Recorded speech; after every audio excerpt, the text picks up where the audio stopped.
Hello everyone. तो आज हम लोग डोमेन और रेंज को कंटिन्यू करते हैं आगे। अच्छा, लास्ट क्लास के अंदर एक छोटा सा मिस्टेक हो गया था मेरे से इस क्वेश्चन के अंदर।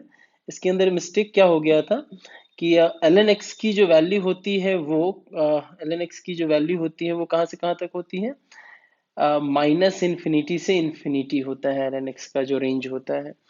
तो टू एल एन एक्स की जो वैल्यू होगी वो भी कहाँ से कहाँ तक होगी, माइनस इन्फिनिटी से इन्फिनिटी हो जाएगी। और यहाँ से अगर मैं देखूं तो टू एल एन एक्स -7। अब इन्फिनिटी माइनस इन्फिनिटी में -7 करोगे तो वो भी माइनस इन्फिनिटी होगा, और इन्फिनिटी में -7 करोगे तो वो यही होगा। तो ये इसका आंसर है। अच्छा, ये क्वेश्चन कब सही होता, जब मुझे क्वेश्चन के अंदर ये बोल दिया होता कि x की वैल्यू लाइज बिटवीन 1 से इन्फिनिटी। अगर x 1 से इन्फिनिटी होता तब जाके एल एन एक्स कहाँ से कहाँ तक होता, 0 से इन्फिनिटी, क्योंकि एल एन एक्स का ग्राफ कुछ यूं होता है कि नहीं। तो ये एक बार एडिट कर लेना। ठीक है, तो हम लोगों ने मेथड 1 देख लिया था कि बेसिक मैनिपुलेशन को यूज करके कैसे हम लोग डोमेन और रेंज निकालते हैं। क्लियर है, आगे बढ़े। नेक्स्ट नेक्स्ट हम लोग मेथड 2 देखने वाले हैं। मेथड 2 के अंदर हम लोग जो देखने वाले हैं उसके अंदर हम लोग रेंज निकालना सीखेंगे। किसका, कॉम्पोजिट फंक्शन का। अच्छा, अभी कॉम्पोजिट फंक्शन सुनने में थोड़ा सा अजीब लग रहा होगा कि कुछ नया टाइप का फंक्शन, इसके बारे में इन डिटेल अभी पढ़ेंगे थोड़ी देर के बाद। लेकिन आपको बस मैं कुछ क्वेश्चंस के थ्रू बताना चाहता हूँ। कॉम्पोजिट फंक्शन का जो मतलब होता है कि एक फंक्शन जैसे एफ एक्स था, y is equal to f x. अगर मैंने लिख दिया y is equal to f of g x, y is equal to f of g of x, तो ये हो गया कॉम्पोजिट फंक्शन। क्यों? क्योंकि हुआ क्या कि पहले एफ के अंदर क्या था, यहाँ पर y is equal to f x में f के अंदर क्या था, x था। और अभी y equal to f of g x में f के अंदर क्या है, f के अंदर g है, और g के अंदर क्या है, g के अंदर x। ये समझ में आता है, इसीलिए इसको कहते हैं कॉम्पोजिट फंक्शन। मीन्स दो फंक्शन का ये क्या है, कॉम्पोजिशन है। F x and g x का कॉम्पोजिशन है, एफ एक्स का और जी एक्स का कॉम्पोजिशन है। तो इसका रेंज निकालने हम लोग जा रहे हैं, या रेंज निकालना सीख रहे हैं। तो क्वेश्चन के थ्रू ही देखते हैं, ज्यादा अच्छे से समझ पाएंगे। अच्छा, कॉम्पोजिट फंक्शन का ना डोमेन निकालना हमने सीख लिया है। ये देखो, साइन ऑफ फ्रैक्शनल एक्स, ये करली ब्रैकेट यहाँ पर कैसा फंक्शन है, fractional part function, f p f. Curly bracket कैसा फंक्शन है, fractional part function. y is equal to sine of, क्या लिखे हमने, फ्रैक्शनल x। अगर मैं इसके बारे में बात करूं, इसका अगर मैं रेंज निकालने जाऊं तो मैं कैसे निकालूंगा इसका रेंज। अच्छा, डोमेन निकालना हमने सीख लिया है कॉम्पोजिट फंक्शन का, कि डोमेन निकालना हमेशा हम लोग कहाँ से स्टार्ट करते हैं, साइन से। हमने देखा था ना चेन रूल से, पहले साइन से स्टार्ट करेंगे, साइन को डिफाइन करेंगे, फिर साइन के अंदर की चीज को डिफाइन करेंगे। लेकिन जब कभी भी डोमेन निकालने की बात आती है ना, तो हम लोग स्टार्ट कहाँ से करते हैं, बाहर से स्टार्ट करते हैं, आउटर से स्टार्ट करते हैं। लेकिन जब रेंज निकालने की बात आती है तो इनर से स्टार्ट करते हैं। कैसे, देखो, मैंने कहा कि फ्रैक्शनल एक्स की जो वैल्यू है वो कहाँ से कहाँ तक होगी, जीरो क्लोज से ओपन 1 तक होगी, है ना। अब साइन के अंदर इनपुट क्या है, फ्रैक्शनल एक्स इनपुट है। मतलब साइन के अंदर आप 0 से 1 क्या डाल रहे हो, इनपुट डाल रहे हो। तो साइन के अंदर अगर 0 से 1 इनपुट डालोगे तो क्या होगा, ये समझो। अच्छा, ये पता है आपको कि फ्रैक्शनल एक्स 0 से 1 कब देता है, जब एक्स की वैल्यू क्या हो, आर। मतलब इसका जो डोमेन है वो क्या था, आर था। तो आपने कहा कैसे कैसे चलेंगे हम, पहले एक्स था, एक्स को आपने फ्रैक्शनल पार्ट फंक्शन के अंदर डाला तो क्या बन गया, फ्रैक्शनल एक्स बन गया।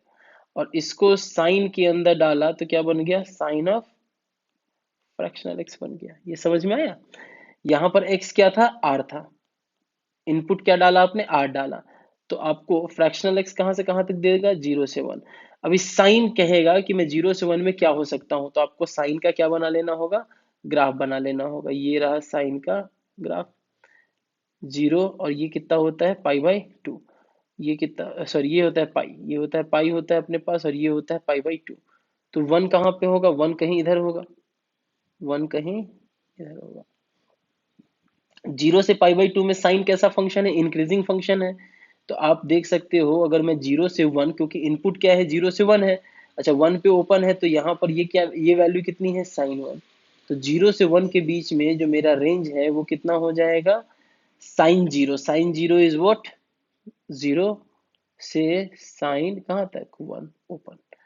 साइन वन रेडियन है ये, साइन वन डिग्री नहीं है, साइन वन रेडियन। तो ये मेरा क्या हो जाएगा, रेंज। तो आपने क्या देखा कि हमेशा जब कभी भी एफ ऑफ जी एक्स के अंदर, एफ ऑफ जी एक्स के अंदर अगर मेरे पास ये ट्रिक है, चलिए ये टी आर आई सी के ट्रिक है, कि कभी भी डोमेन निकालना होगा ना, तो हम लोग स्टार्ट कहाँ से करेंगे, एफ को डिफाइन करेंगे, फिर जी को डिफाइन करेंगे, और फिर एक्स को डिफाइन करेंगे, ठीक है।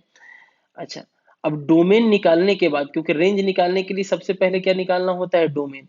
तो डोमेन निकालने के लिए एक्स को किसके अंदर डालेंगे, जी के अंदर, ठीक है। और फिर जी एक्स को किसके अंदर डालेंगे, एफ के अंदर। तो रेंज निकालने के लिए हमेशा हम लोग कहाँ से स्टार्ट करते हैं, अंदर से। और डोमेन निकालने के लिए कहाँ से स्टार्ट करते हैं, बाहर से। ये क्लियर है, ये मेरे हिसाब से आपको अच्छे समझ, ठीक है, ये बेसिक है।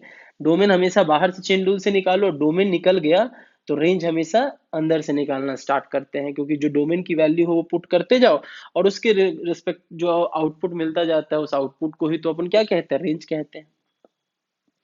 नेक्स्ट कुछ क्वेश्चन ही सॉल्व कर लेते हैं हम लोग।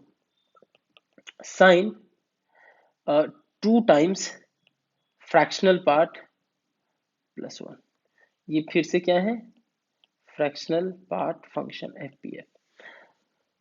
अभी इसको सॉल्व करना है अपने को, तो कैसे कहूंगा मैं कहूंगा two times fractional part x, कहाँ से कहाँ तक होगा, जीरो से टू, क्योंकि फ्रैक्शनल पार्ट जीरो से वन है, क्लोज जीरो से ओपन वन, तो टू टाइम्स फ्रैक्शनल एक्स क्या होगा, क्लोज जीरो से ओपन टू। तो यहाँ से मैं कहूंगा two times fractional x plus one की जो वैल्यू होगी वो कहाँ से कहाँ तक हो जाएगी, क्लोज वन से ओपन थ्री हो जाएगी, क्लोज वन से ओपन थ्री। अभी साइन के अंदर आप क्या कर रहे हो, साइन के अंदर ये इनपुट डाल रहे हो कि नहीं, क्लोज वन से थ्री का इनपुट डाल रहे हो, तो इसके लिए आपको क्या करना होगा, साइन का ग्राफ बनाना होगा। ये लो साइन का ग्राफ बना दिया हमने। अभी ये है अपने पास पाई, और ये कितना था अपने पास, पाई बाई टू। तो अगर मैं आपसे पूछूं वन कहाँ होगा, देखो ये 1.57 है और ये 3.14 है। तो सिमेट्री कहता है कि वन कहाँ पे होगा, वन यहाँ पे होगा, होगा ना, वन यहाँ पे होगा। और थ्री कहाँ पे होगा, थ्री और 3.14 में तो गैप बहुत छोटा है, तो इसके एकदम नजदीक होगा, ये थ्री हो गया।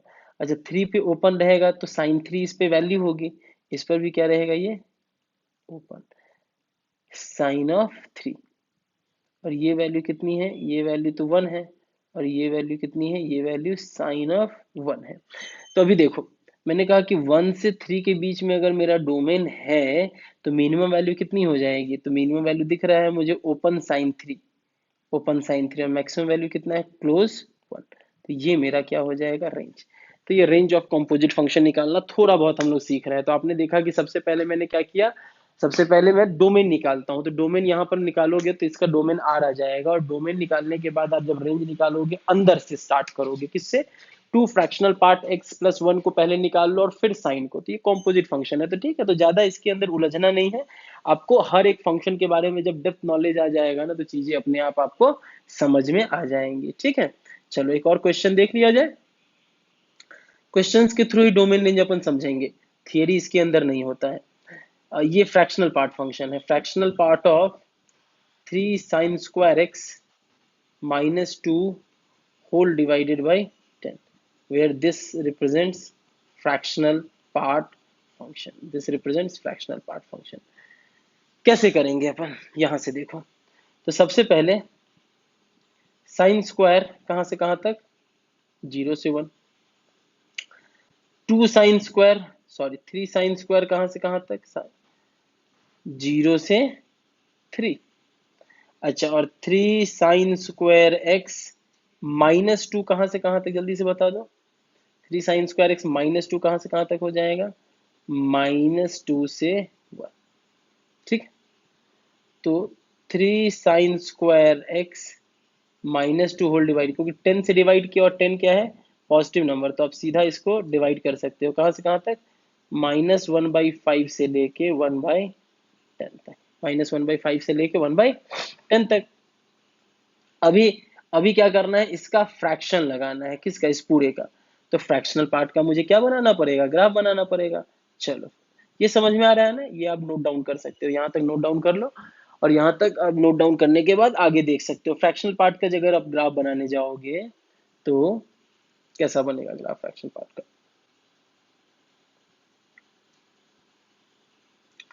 This is x axis, this is y axis, ये रहा आपका फ्रैक्शनल पार्ट का। थोड़ा बहुत तो आता होगा ना। अच्छा, पूरा ग्राफ नहीं बनाना है फ्रैक्शनल पार्ट का, क्योंकि फ्रैक्शनल पार्ट का इनपुट -1/5 से 1/10 ही रखना है, तो पूरा ग्राफ बनाने की जरूरत भी नहीं है।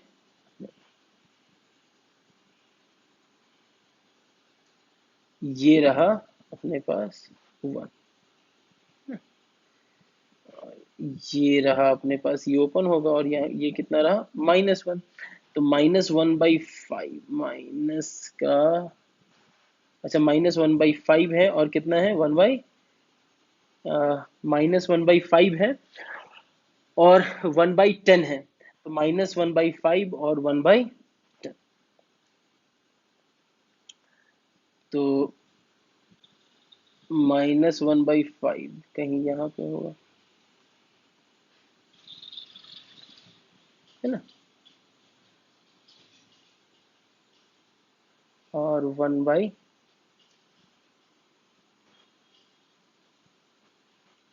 ठीक ना, मैग्नीट्यूड में 1/5 और 1/10। 1/5 कितना हो जाएगा 0.2, और 1/10 कितना हो जाएगा 0.1। तो ये हो गया अपने पास। अच्छा, और उसके बाद यहाँ से देखो, तो मुझे जो डोमेन कंसीडर करना है वो कहाँ से कहाँ तक करना है, मुझे -1/5 से 1/10 के बीच में करना है। तो इसका जो रेंज होगा वो कितना हो जाएगा वो देख लो। अच्छा, इसकी जो वैल्यू होगी वो कितनी होगी, यहाँ ये जो वैल्यू है वो देख लो, और ये जो वैल्यू है वो देख लो। तो ये वैल्यू तो 1/10 हो जाएगी, और ये वैल्यू कितनी हो जाएगी अपने पास 4/5, 4/5 हो जाएगी। तो यहाँ से आप मुझे बताओ कि यहाँ से मेरे पास इसका रेंज क्या आएगा। ट्राई करो सब लोग, रेंज क्या आएगा। देखो, इस डोमेन के अंदर जो मेरा रेंज का पॉइंट आएगा उसको मैं, ये करो, ये अगर डोमेन है, रेड कलर से मैंने डोमेन दिया, तो इसके कॉरस्पॉन्डिंग, देखो इसके कॉरस्पॉन्डिंग जो ग्राफ आएगा वो कौन सा आएगा, ये वाला, मतलब रेंज का पार्ट कौन सा आएगा, ये। और इसके कॉरस्पॉन्डिंग जो ग्राफ आएगा वो कौन सा आएगा, ये आएगा। तो इसका जो रेंज आएगा ना वो ब्रोकन रेंज आएगा। देखो, जीरो से कहाँ तक जाएगा ये, या ये देखो, जीरो से 1/10 क्लोज यूनियन, 4/5 क्लोज से 1 ओपन। तो यहाँ पर आप देख सकते हो कि रेंज हम हमेशा कंटिन्यूअस हो ये जरूरी नहीं है, यहाँ पर टूटा हुआ रेंज भी हो सकता है, डिसकंटिन्यूअस रेंज भी हो सकता है। तो आपको जो डोमेन और रेंज के अंदर जिस चीज के ऊपर फोकस करना है ना वो ये कि बहुत एक्यूरेसी के साथ चीजों को रीड करना है, ग्राफ को रीड करने आना चाहिए, तब आप जाके बहुत अच्छे से चीजों को कर पाओगे। ठीक है, यहाँ तक क्लियर होगा मेरे हिसाब से, आपको सारी चीजें क्लियर हो गई होंगी कि मैंने क्या क्या बताया यहाँ पे। आप इसको आप नोट डाउन कर लो। तो हमेशा याद रखना कि कंपोजिट फंक्शन में डोमेन बाहर से निकालते हैं, रेंज अंदर से निकालना स्टार्ट करते हैं। ठीक है, next, next is method 3। Method 3 हम लोग देखने वाले हैं। थर्ड मेथड क्या देखेंगे, थर्ड मेथड हम लोग देखेंगे range of restricted, range in restricted domain. अच्छा, ये सब हेडिंग्स याद नहीं रखना है, क्वेश्चन करते करते आप खुद ही समझ जाओगे, मैं तो अलग अलग ब्रेक करके बता रहा हूँ। रिस्ट्रिक्टेड डोमेन, ये सारे क्वेश्चंस ना, रिस्ट्रिक्टेड डोमेन वाले क्वेश्चंस हमने खूब किए हैं किसके अंदर, क्वाड्रेटिक इक्वेशन के अंदर, या ट्रिगोनोमेट्री का जो मेरा क्लास नोट्स होगा उसके अंदर आप देख सकते हो। रिस्ट्रिक्टेड डोमेन वाले रेंज मैंने खूब सारे करवाए होंगे, ट्रिगोनोमेट्री में भी खूब सारे करवाए होंगे क्वेश्चंस।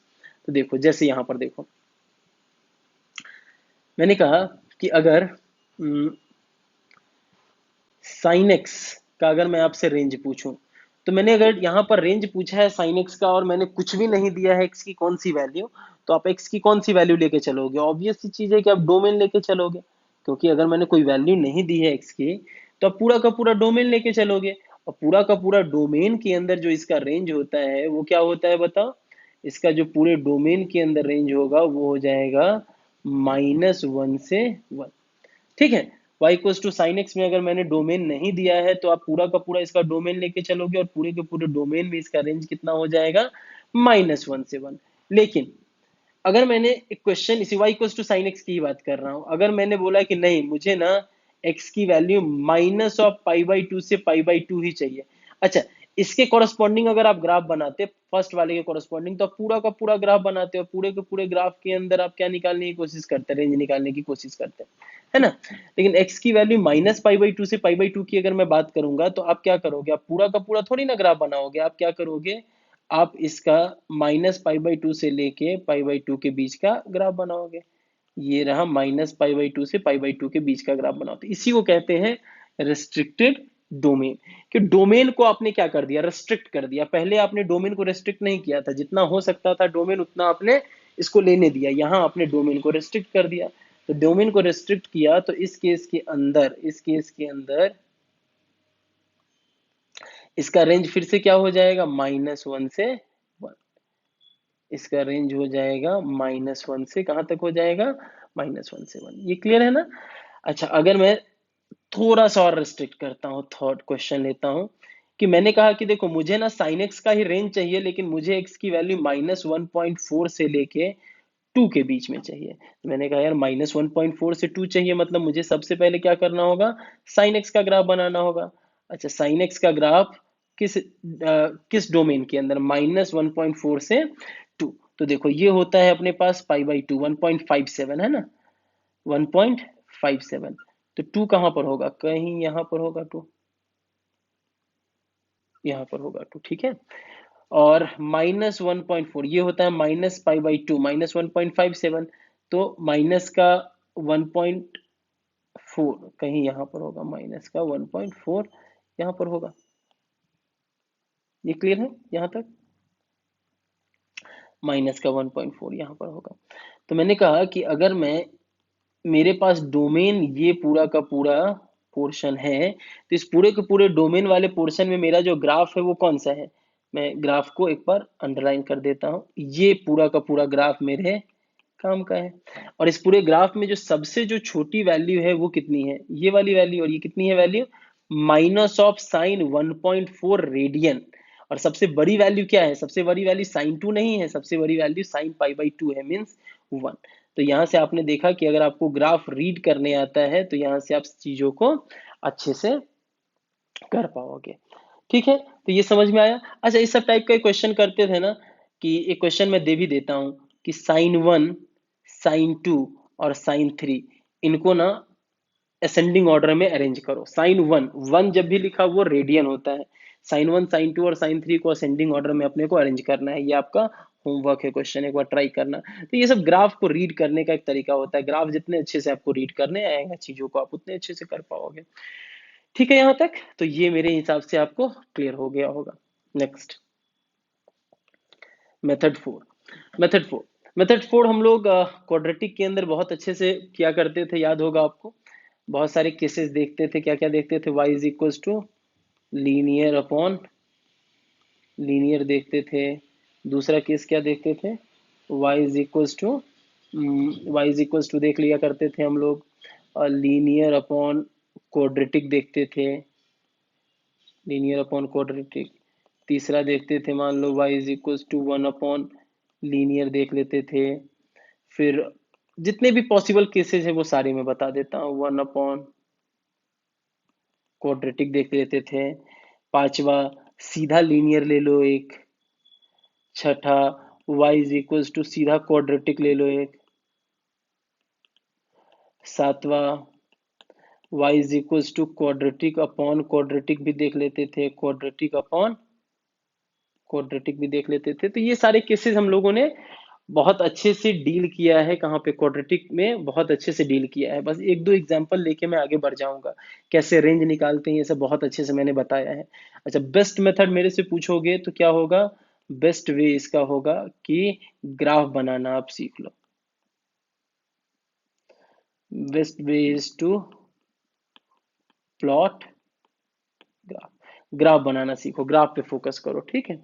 ग्राफ के ऊपर फोकस करो, सारी चीजें अपने आप अच्छे से कवर हो जाएंगी, ठीक है। चलो तो एक चीज देख लेते हैं, एक आध क्वेश्चंस देख लेते हैं, फिर उसके बाद आगे बढ़ जाएंगे। थोड़ा सा मैं सिखा भी दूंगा ग्राफ बनाना। जैसे y is equal to 1/x+3 का अगर मैंने आपसे पूछा कि बताओ रेंज क्या है, तो आप कहोगे कि इसका सबसे पहले मुझे क्या निकालना पड़ेगा, डोमेन निकालना पड़ेगा। डोमेन क्या होगा, बिना डोमेन के रेंज निकालना क्या है, पाप है, इसीलिए वो पाप अपने को नहीं करना है। डोमेन हो गया x belongs to r minus of -3। अभी रेंज निकालने चले, तो रेंज निकालने के लिए मुझे क्या कर लेना चाहिए, सबसे पहले इसका ग्राफ बना लेना चाहिए। क्या कर लेना चाहिए, ग्राफ बना लेना चाहिए। या दूसरा तरीका बताऊं मैं, क्रॉस मल्टीप्लाई कर लो। क्रॉस मल्टीप्लाई करो तो कितना हो जाएगा, अ, ये ऐसा कर लेते हैं, पहले ना इसका ग्राफ बना लेते हैं। ग्राफ बना लेते हैं, देखते हैं कि क्या आता है रेंज। इसके लिए मैं क्या करता हूँ, y is equal to graphical transformation का सहारा लूंगा। y इज इक्वल टू किसका, 1/x का ग्राफ आता है अपने को, हाँ।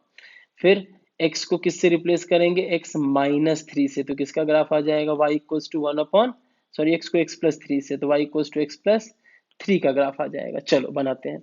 y इक्वल टू 1/x का ग्राफ आपको आता होगा, रेक्टेंगुलर हाइपरबोला होता है ये ऐसा, ये एसिम्पटोट्स होता है, x axis and y axis.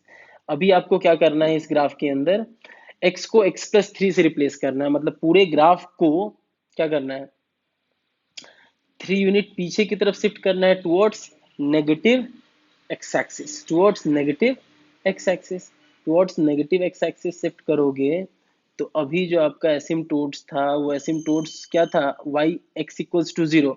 अभी क्या हो जाएगा इसका एसिम्पटोट्स, x इक्वल्स टू -3, और होना भी चाहिए क्योंकि x की वैल्यू -3 डालो तो देखो 0 आ जाएगा। तो क्या हो जाएगा, x इक्वल्स टू -3 आ जाएगा। तो यहाँ से जो ग्राफ होगा वो यूं ही रहेगा, रहेगा ऐसा का ऐसा ही ग्राफ, बस ये ऐसा शिफ्ट हो जाएगा। ठीक है, तो इसका रेंज आप देख सकते हो, रेंज में क्या है, y belongs to r -0। Range क्या है, पूरा का पूरा रियल नंबर लाइन है, सिर्फ जीरो नहीं है, क्योंकि जीरो के ऊपर ये क्या बन रहा है, एसिम्पटोट्स बन रहा है, तो ये आपने ग्राफ बनाया और यहाँ से रेंज निकाल लिया। ठीक है, एक तो मेथड ये है। दूसरा मेथड यहाँ से मैं एक और बता देता हूँ, इसका इसका सेकेंड मेथड, मेथड नंबर 2। क्या करो ना, क्रॉस मल्टीप्लाई कर लो। y is equal to 1/x+3 है, क्रॉस मल्टीप्लाई करोगे तो x+3 इक्वल्स टू 1/y। तो x कितना हो जाएगा, यहाँ से x हो जाएगा 1/y माइनस का 3, मीन्स x हो जाएगा 1 - 3y/y। अभी मैथ्स को तो क्या पता चलेगा कि x इंडिपेंडेंट वेरिएबल है यहाँ पर या y इंडिपेंडेंट वेरिएबल है।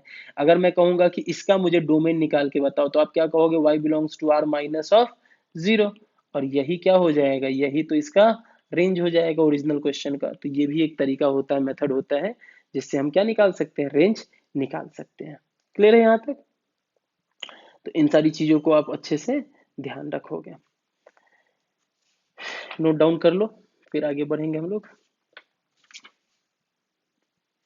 एसिम्पटोट्स का मतलब होता है कि नीचे वाली चीज जहां जीरो होगी ना उसको एसिम्पटोट्स कहते हैं। नीचे वाली चीज जहां पे जीरो होगी उसको एसिम्पटोट्स कहते हैं। नीचे वाली चीज जहां जीरो होगी, यहाँ पर जैसे x+3 इक्वल्स टू 0 करो ना, तो x इक्वल्स टू -3 हो गया, तो x इक्वल्स टू -3 यहाँ पे इसका एसिम्पटोट हो गया। चलो एक और क्वेश्चन करते हैं, ये आप एक बार ट्राई करो। y is equals to 2x - 1/x+3, try करो कैसे करोगे। Domain x belongs to r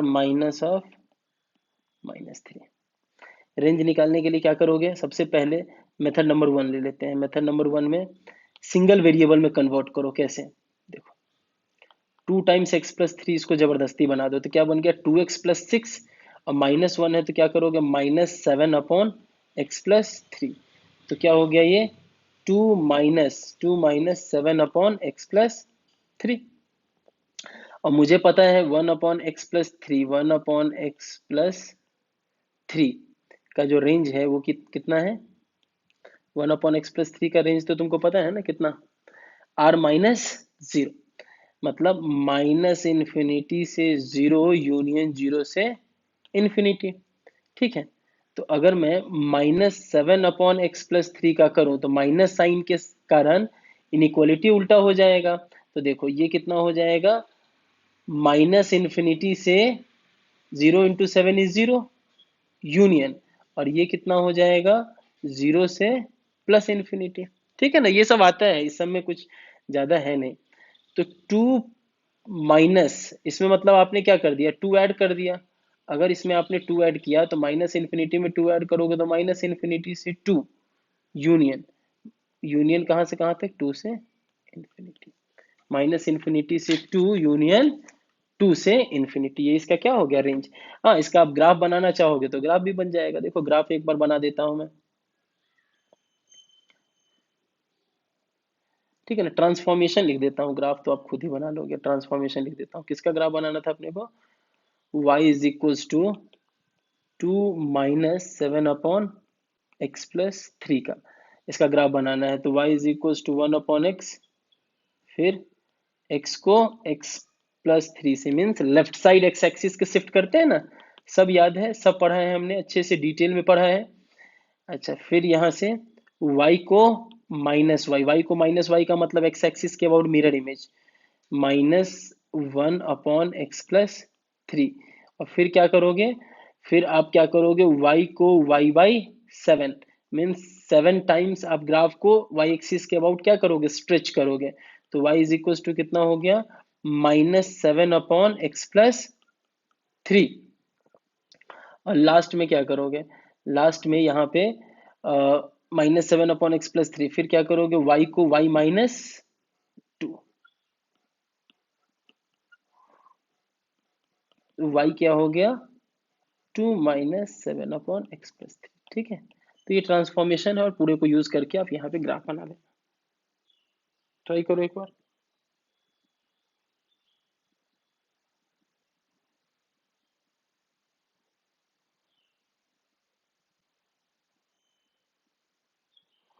देख लो एक बार।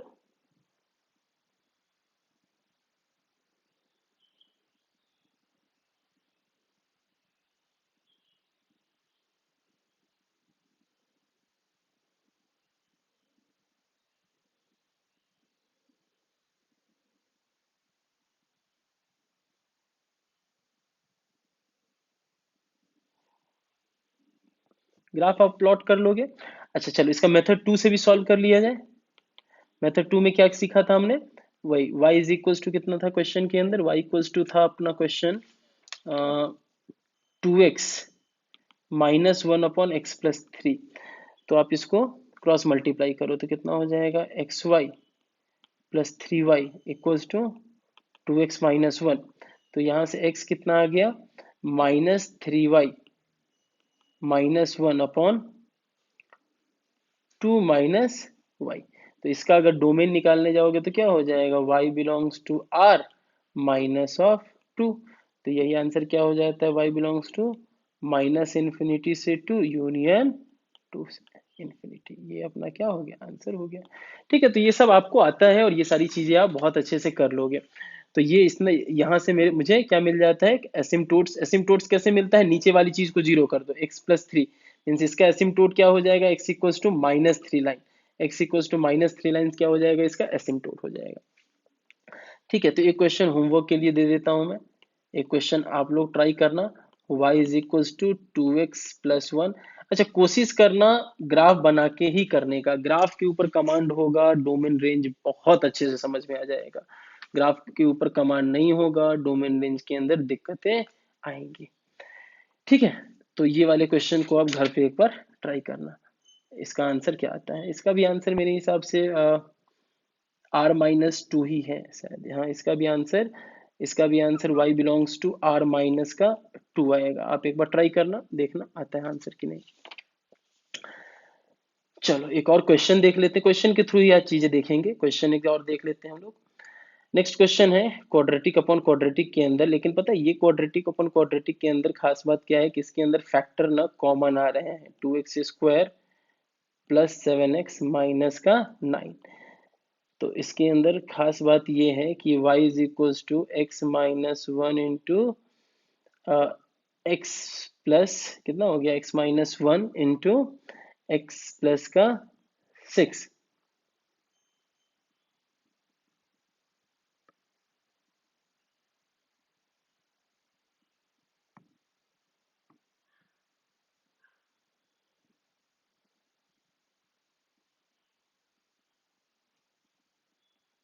अब ठीक है, एक्स स्क्वायर प्लस 5x हो जाएगा, और ये कितना हो जाएगा, ये हो जाएगा अपने पास x माइनस 1 इंटू 2x बना दो, और कांस्टेंट टर्म कितना है, -9, -9 लाने के लिए यहाँ पर क्या लाना होगा, +9 लाना होगा।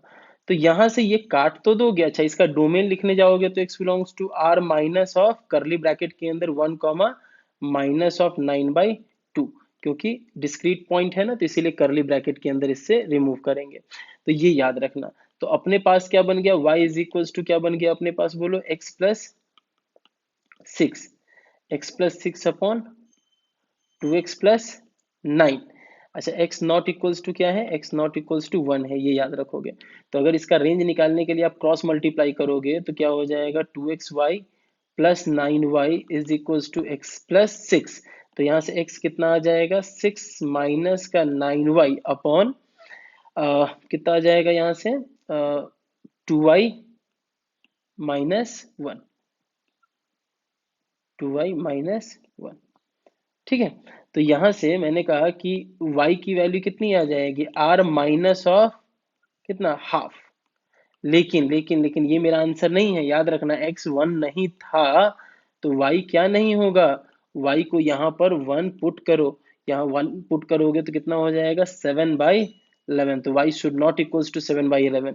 तो मेरा जो फाइनल आंसर होगा, y belongs to r minus half, तो हटाएंगे ही हटाएंगे, साथ में मैं क्या हटा दूंगा, 7/11 भी हटा दूंगा। तो ये मेरा क्या हो जाएगा, फाइनल आंसर हो जाएगा, ये मेरा क्या हो जाएगा, फाइनल आंसर हो जाएगा। और यहाँ से हम क्या करेंगे, चीजों को यहाँ से चीजों को समराइज कर देंगे। तो ये हमने कौन सा केस पढ़ा, लीनियर अपॉन लीनियर। तो लीनियर अपॉन क्वाड्रेटिक में ये लीनियर अपॉन लीनियर इसलिए हो गया क्योंकि फैक्टर क्या हो गया, कॉमन हो गया। और बाकी सारे केसेस हमने ऑलरेडी पढ़ रखे हैं, क्वाड्रेटिक अपॉन क्वाड्रेटिक के भी केसेस हमने यहाँ पर देख रखे हैं, तो इसीलिए मैं वो सारे केसेस को रिपीट नहीं करता हूँ। तो कुछ क्वेश्चन आपको होमवर्क के लिए दे देता हूँ, आप इसका ग्राफ बना के लाना और बताना मुझे कि इसका रेंज क्या होता है। y is equal to 1/x² minus 5x plus 6, एक ये बनाना, और एक रेंज निकालना आप किसका, x² plus x minus 1/x² plus x plus 1 का, इसका एक रेंज निकाल लेना। इसके अंदर सारा का सारा आ जाएगा, x² minus 5x plus 6 upon x² plus x plus 1। ये 3 क्वेश्चन आपके लिए होमवर्क है।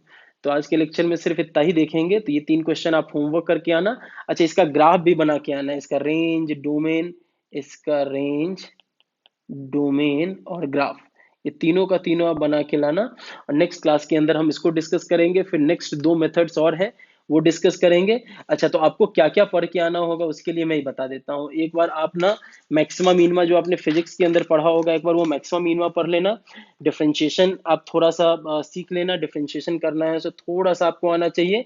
और तब तक के लिए आप सीट्स के सारे क्वेश्चंस कर सकते हो, डोमेन रेंज के आप सारे क्वेश्चंस कर सकते हो। ग्राफ के ऊपर फिर से कमांड करो, क्योंकि नेक्स्ट लेक्चर जो होगा वो रेंज का लास्ट लेक्चर होगा, तो उसके अंदर हम रेंज पूरा खत्म कर लेंगे। और फिर बाकी तो और कोई काम का है नहीं, बाकी तो बहुत ज्यादा इंपॉर्टेंट चीजें हैं नहीं, डोमेन रेंज और ग्राफ वगैरह है अपने कैलकुलस के पोर्शन के लिए बहुत ही काम का है। तो इसके लिए आप एक बार ये सारी चीजें देख के आना। ठीक है, चलो तब तक के लिए थैंक यू सो मच। ठीक, तो आप करके आओ।